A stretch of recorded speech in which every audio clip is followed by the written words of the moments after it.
Hello, welcome to Inspiring Women with ADHD. I am Renee Allen, the host of this podcast, and I'm excited to be here today. Today's episode is a bit of a continuation of episode 56, which was about the battle wounds or the hidden costs or high costs of having ADHD. Things that we might have to spend money on more because we have ADHD. And today I'm going to talk about the impact that ADHD may have on our bodies, not just our mind, part of our bodies, our brains, but actually what happens because we have ADHD. Before I talk about our topic for today, I want to tell you, in case I forget at the end, that I'm recording a podcast, not my own podcast, but someone else's. I'm going to be a guest on a podcast tomorrow. It won't be released tomorrow, I don't think. I have no idea what her release schedule is. But the podcast is called Connected for Real.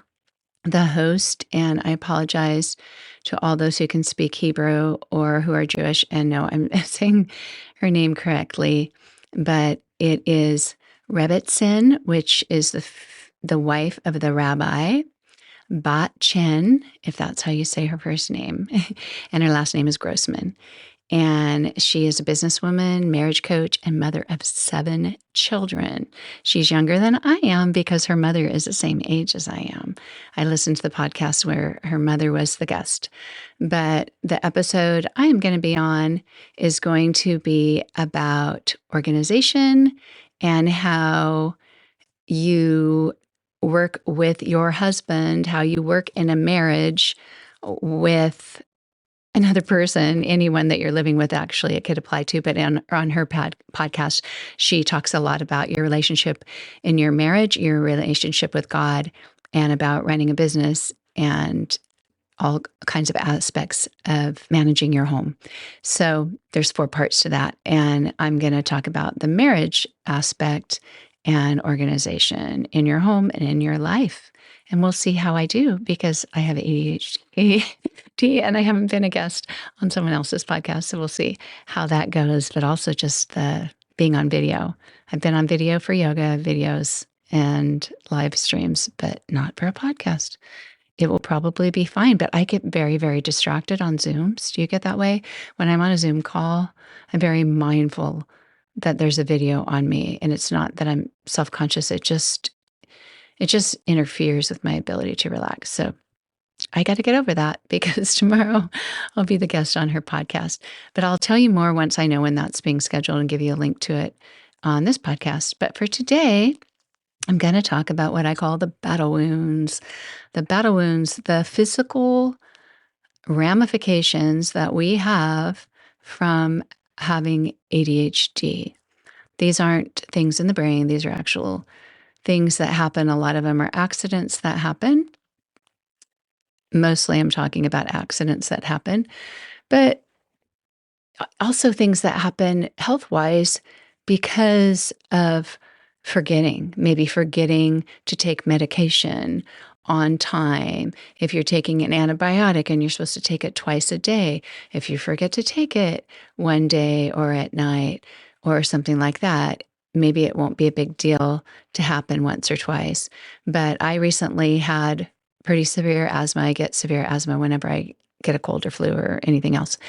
And I didn't forget to take the asthma medication. I keep it by my toothbrush because I always brush my teeth in the morning at night. So I keep it there. And then I will remember to use the steroid disc in the morning and at night. Problem is if I brush my teeth and then think, wait, did I already use the asthma medication or did I not? Sometimes I don't remember. So I came up with a new method of taking it out and putting it here when I've used it, that kind of thing, moving it to a different place once it's been used. There is a counter on this, but I am not going to go to the trouble of having a notebook and writing that down or remembering in the morning it's an odd number, in the evening it's an even number, although that's a good idea. I just thought of that right now. Because with my antibiotic I took, I actually did think, okay, I'm going to count how many pills that are left. Did I forget to take it last night or tonight, or you know what I mean? So I could count and see. But the problem that I had, and it did impact my health tremendously was that I looked at the counter to see how many were left, and I thought it said like 7. So I thought, okay, I have a few more days of taking it. And maybe I didn't put on my glasses. It's really small. I think it was at 0. And I thought I saw an 8 because an 8 looks like a 0. So I kept clicking it and taking it, clicking it and taking it. Multiple days, my asthma was getting worse and worse. And I thought usually it's getting into the better zone at this point, not worse, because it was maintained at some point with prednisone and stuff. Anyway, it was getting worse and worse and worse. I put on my glasses. I looked and I thought, I cannot believe you've been taking this disc that's on 0 for 4 days. That's really bad. So my ADHD of just not paying attention enough, not knowing. And when I thought about it, I was using the brand name disc, which I knew wasn't the one I had the refill on. I had more of the other ones. So anyway, that could be a problem if you mess up on medication. That'll just be grouped into that.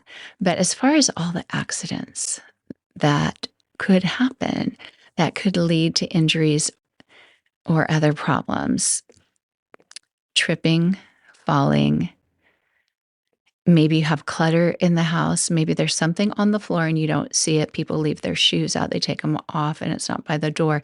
You walk by and you trip over it. Many people do look down at the floor when they walk, and maybe you do sometimes. But if your mind is on something else and you're not looking down, you may run into something like that and get hurt. I have run into children before that way. Have you ever done that when a small child, kind of waist high, is in front of you, or they kind of walk in front of you? I've never seen anybody else do this but me. But I have, and it's not like I do it all the time. I'm not trying to say I'm just a walking hazard, but I have had my momentum knock a child over. And it's really awful. It's really awful when that happens. It's never been severe. But there can be injuries that are related to ADHD. So this is a reason to manage your ADHD any way that you can. Medication, supplements, or even just setting up your room in a way that maybe that doesn't happen. Although one of the times that happened, that was outside of a big building, so that couldn't have helped. But trying to slow down, maybe slowing down. Okay. I say all this stuff, but I know there are always these exceptions, and it's frustrating when you talk to somebody who doesn't understand, like a psychiatrist. I have my appointment on Thursday morning. He keeps telling me I need therapy, and I think I know these. I'm not saying therapy's not helpful for a lot of people, but I'm not seeing that as being a solution to something like this. I think he doesn't understand that we can come up with a lot of strategies, and it's important to do that. We can have all the strategies in the world, but there may still be some of these things that happen. And I'm just bringing them up because if they happen to you, just know you are not the only one in the world. And this is happening to a lot of people. And hopefully you can have it with a little bit of humor. But if not, I get it. I mentioned in my last episode that I ran into a kitchen counter really, really hard at my rib cage, which, to talk to someone on the street without ADHD, they're going to say, why would you do that? I've had people say, why would you do that? How does that happen? It happens. It happens. And it's very, very painful. So you can get bruises or cuts walking into things, walking into anything, the edge of a dresser, sometimes the edge of a footboard. I don't like people's beds that have footboards because sometimes they're sharp. If I stay at someone else's house or an Airbnb, the drawer pulls, sometimes they stick out, that you pull the drawer open. I've gotten my pants caught on those before, or cut my hip on them before. So yeah, anything that you can do to be mindful. But when it happens, just know, hey, Renee relates to you. There are a lot of people who relate to you. Spilling on yourself, maybe you don't get hurt from spilling on yourself unless it's hot liquid, but that's something that happens almost daily to me. Working with knives in the kitchen. Anytime you have sharp knives, be really careful, or any sharp tools.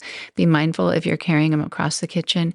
But even if you're using them and And be really cautious if someone decides to sharpen the knives that you have, or even you do, because if you're used to using dull knives, I am, and dull knives can be dangerous too, for sure.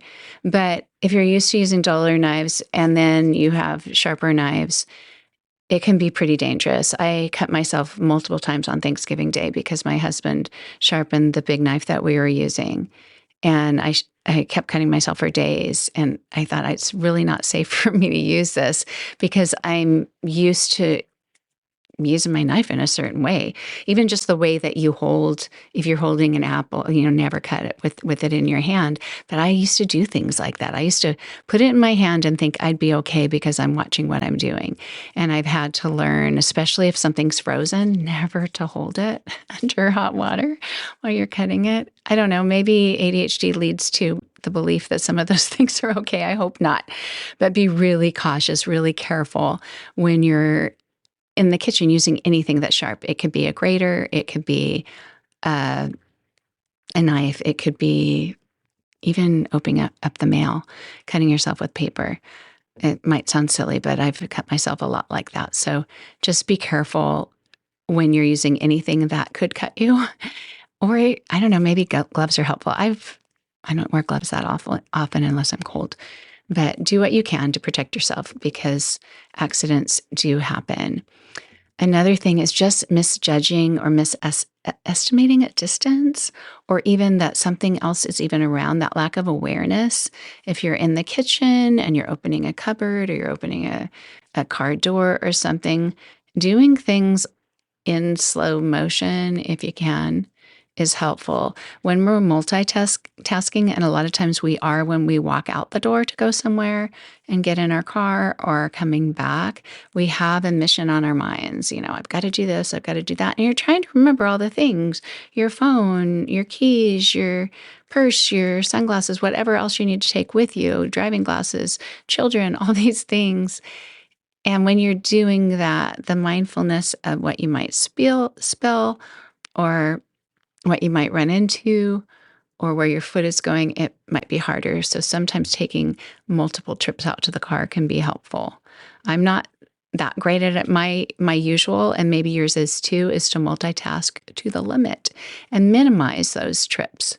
But if those multiple trips are causing mishaps and danger to yourself, you need to simplify it with more steps. Usually we think of simplifying with fewer steps, but if it takes more steps with fewer things on your mind or fewer things in your hands, then that's what will be more helpful.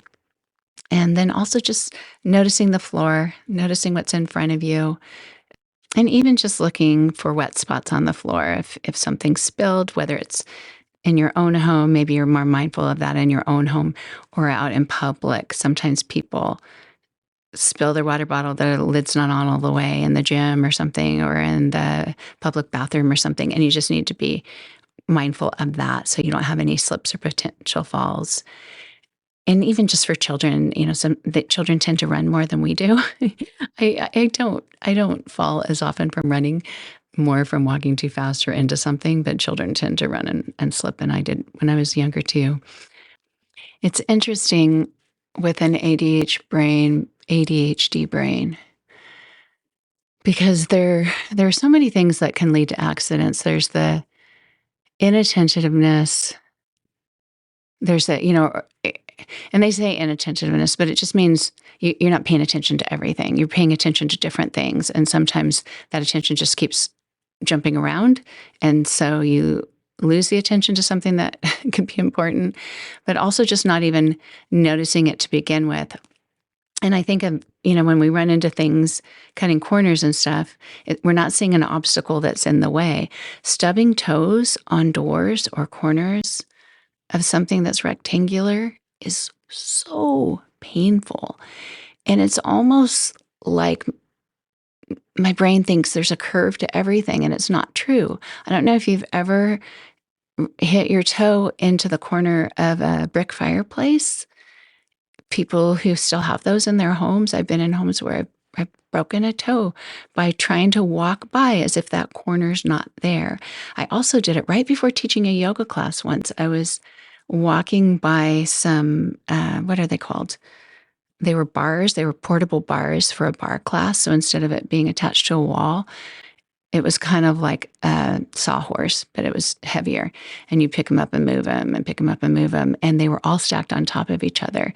And so the bottom of it had a base that's, stuck out, stood out. I can't think of what, but anyway, it was sticking out. And I broke another toe that way by just not clearing the surface. So you have to be really careful because there are things at eye level that do that too, like a fireplace mantle. They like to be like they have a personality, or even shelves, floating shelves. They have sharp corners. And I have run my eye into those or hit my head coming up on those before.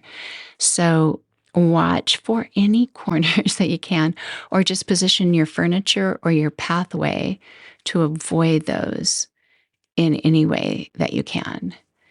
Because for some reason, they don't move when we try to go by. They just don't. Another danger is candles, flames from candles. And maybe you're fine with this, but of course, any flame you have to be cautious with. You have to be in the room while that candle is lit. But position your candles so you're not going to reach over them. I have candles right now on countertops where there's bookshelves behind them, and then there's cabinets below. And I've had candles on the kitchen counter before or on the kitchen table. And so many times I reach up to a shelf or reach past the counter to get something on the other side or on the table. And then I look and my sweater sleeve is right by that flame. Not a good idea. Not a good idea. I don't know if you've caught yourself doing that at all, but be really careful. I'm trying to be more mindful now of how I place my candles. I caught my bangs on fire once in college because I always had a candle on my dresser and leaned over, and I probably had hairspray or something that was more flammable on my bangs. But thankfully, I had a mirror right behind me. So when I stood up, I saw my bangs on fire, and I just took my hand as a reaction and hit it, which put the fire out, and it totally singed my hair. And if you haven't smelled burnt hair before, it's an interesting smell. It's not horrible, but it's an interesting smell. But it's a little bit embarrassing for a while, and I got over it, I'm sure. Not a big deal. It didn't hurt me in any way.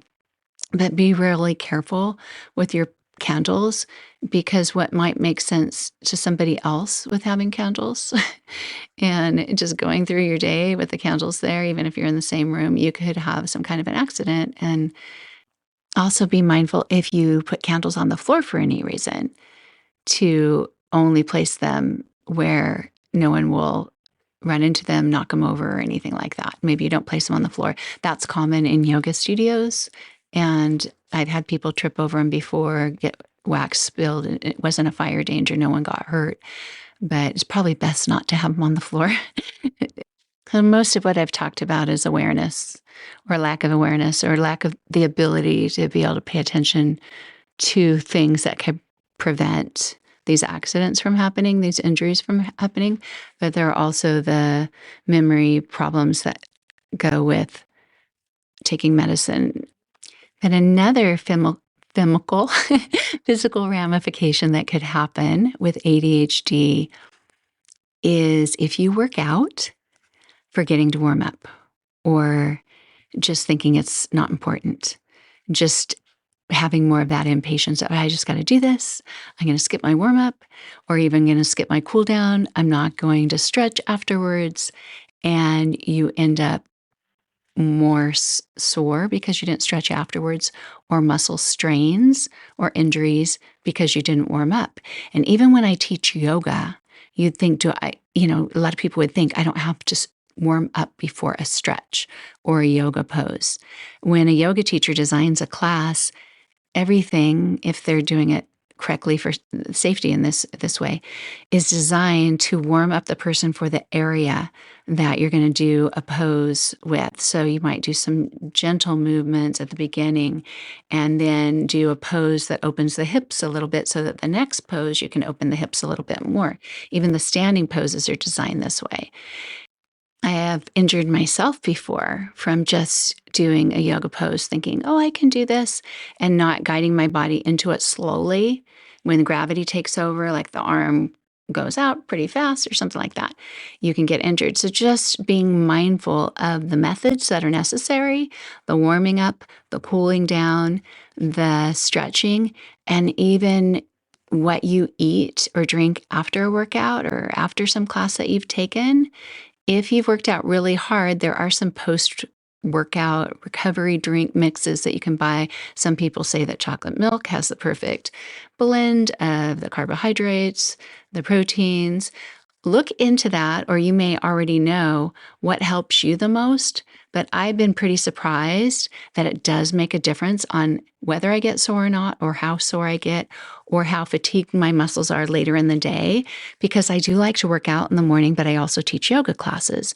And I don't teach as many a day now. I've calmed down a little bit since COVID, but I used to teach sometimes 5 classes a day if I was subbing for people, and I would work out in the morning. And I would find by about the third or fourth class, I could barely hold some of the standing yoga poses. My thighs were very exhausted because of the workout in the morning. Maybe I did a spin workout or whatever I did. And I thought, oh my goodness, this is making it harder for me to push myself in my workouts or fulfill my workout goals because of my need to be strong in a yoga class later. So my friend introduced me to recovery drinks, and it made all the difference in the world. Or even a hydration powder. If I'm getting really wiped out, that can make a difference to be plenty hydrated. I mean, football teams know this, right? They know they need their Gatorade. But finding what you need so that physically your workout isn't putting you in worse shape than you were than before you began. And I have been there, done that many, many times. So having that mindfulness to prevent muscle strains, injuries, post-workout fatigue, where you're just wiped out and you can't accomplish anything else. That's not how you want to have your day go. And if you deal with these injuries, if you've had a lot of them like I do, I'm not going to try to paint this picture that you can go the rest of your life without this happening. That's not the likelihood because of the different challenges that you may have with ADHD, with impulsivity, or getting distracted, or not being able to see all the obstacles, kind of forgetting and just, having that impulse, I got to get this done, and then going to do it and forgetting that something else or someone else might be in your pathway. That spatial awareness, there's a lot of things that can make it so we have these battle wounds that come with ADHD. It's not always fun, but sometimes it can be funny, especially if the wounds aren't bad. if it's just more of, I can't believe I spilled on myself again, that kind of thing. This is one of the aspects of ADHD that I was happy to learn about once I was diagnosed, because I just always thought, yeah, this is how I am. I'm clumsy. I'm not sure why I do this or that. And my grandma used to always say, don't plop down on the couch. Don't, walk like this, that kind of thing. She was nice and everything, but I didn't have the awareness. I had the impulsivity. I wasn't mindful of myself. And it was helpful to know there was a reason for that, and that with the brain that I have, that will happen at times. And hopefully I can lessen the danger factor as much as I can. It does give some fun stories to tell at times, and it does give some time to just kind of get discouraged for sure. But my cousin that I was telling you, that it's fun to be around her and to see that she still has that klutziness because we have a story of when we were younger, we went to my aunt's house in San Jose to visit. My aunt didn't have any children at the time. So we came to visit. It was actually an apartment. It was an upstairs apartment, and they had a clubhouse, a place where you could go play ping pong. And so we thought, great, we'll go play ping pong.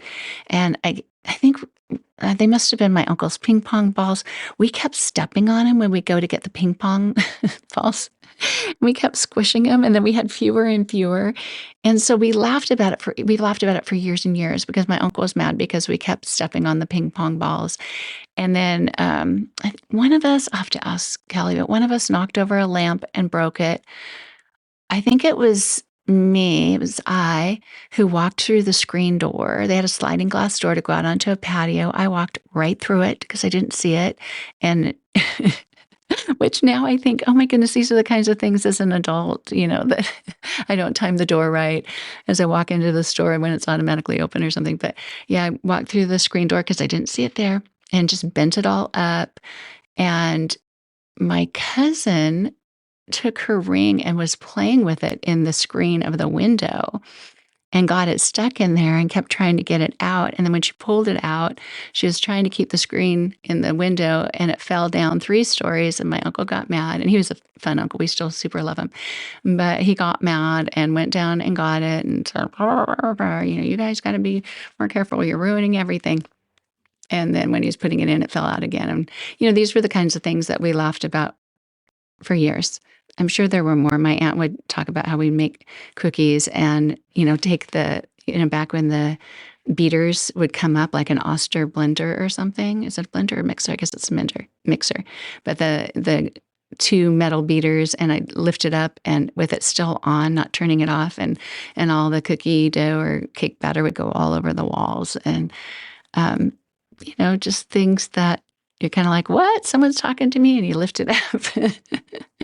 And we're not mindful of everything, but that's just how life can be sometimes. And sometimes it comes with ribs that hurt like crazy right now, but they've actually felt pretty good right now. I'm making this episode right after the last one. It hurt when I first got down, but maybe just the happiness of talking is helping. I'm making this one to release later in the week. But anyway, thank you for being here. Thanks for listening. Maybe this isn't one you could relate to as much. I know not everyone has the run into walls, accident prone part of ADHD. But if you do have ADHD and you don't have this aspect, and you have children or a mother or a father or brother or sister who has ADHD, there's a good chance that they could be dealing with this, and this could help you understand them a little better. And I really think that if my husband really understood, I will trip over your shoes if they're in the pathway between our bedroom and the bathroom. He moves them a lot of the times, but the times that he doesn't, I notice, and I'm thinking, oh my goodness, I'm so glad I saw this before I turned off the lights, because I will trip over them during the night. I will not. I mean, who would see them? It's dark. But even during the daytime, I might trip over them. But yeah, we're all in this together, right? From High School Musical. And thanks for being here. And I'll be back again next week. I want to talk more about organization, decluttering. It's really fun once you get going with it. And all those little tasks that we could do, either tiny tasks or major projects that we can do, we are capable of doing it, even though sometimes it feels like we can't. That will be coming up next week. But thanks for being here. And if you haven't gone to my website, taken the quiz, take it just for fun, just so I can see people are taking it, make sure it's working, because it had some problems before. It's at the top of my website, reneeallen.com, with a dash between Renee and Allen. And it had some issues. It is not the easiest quiz platform, I've got to tell you. I'm glad I paid for something that it's one and done instead of paying $35 a month forever to have a quiz online.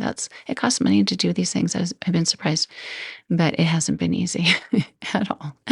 But just want you to know you're doing great in your life, even if things like this happen.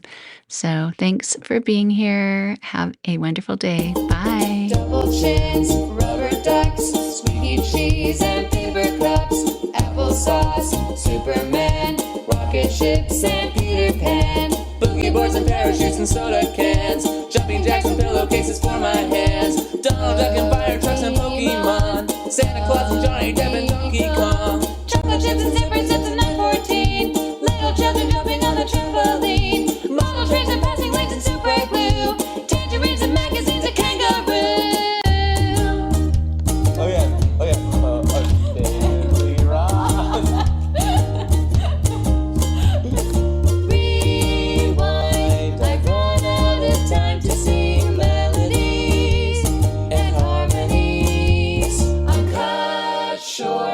The silence of sound has yet been found, but not by me.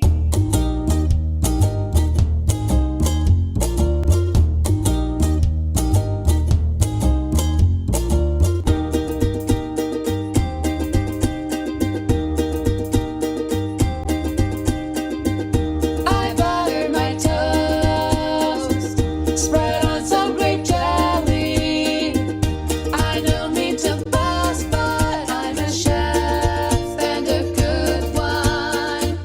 My grandma can't hear me. The breakfast is done. Ever getting colder, ever older, so I run.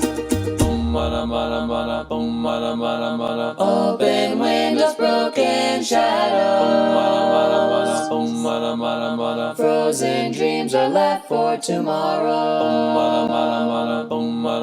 Without a cause, no time for a pause.